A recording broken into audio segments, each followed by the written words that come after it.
I'm Barry Abraham.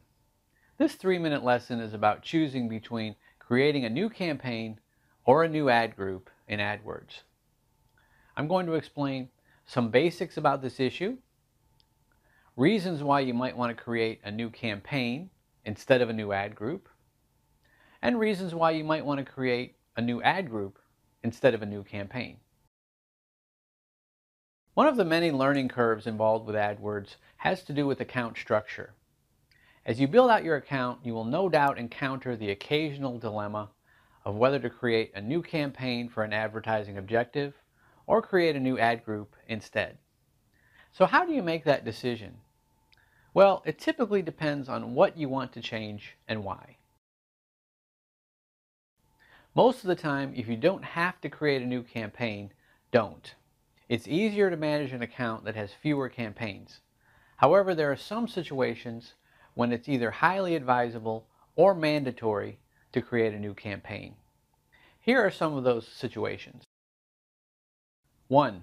If you want to have different location targeting.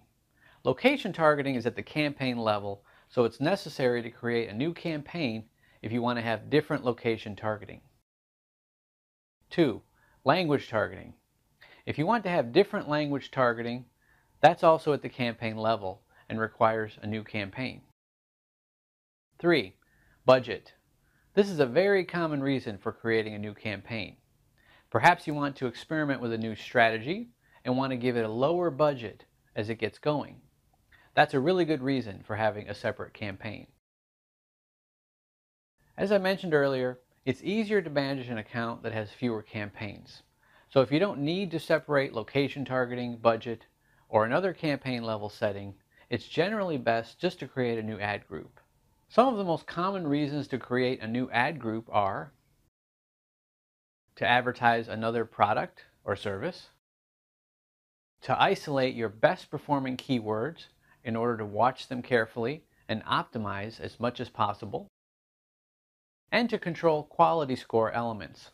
For example, if one keyword has a much lower quality score than others in the ad group, it's best to separate it from that ad group. The overall average quality score of the ad group is a factor in determining individual keyword quality score. So you don't want one keyword pulling down the average for the group. If you have questions, just shoot me an email. If you'd like to download my cheat sheets or see more 3-minute videos, go to 3minuteadwords.com.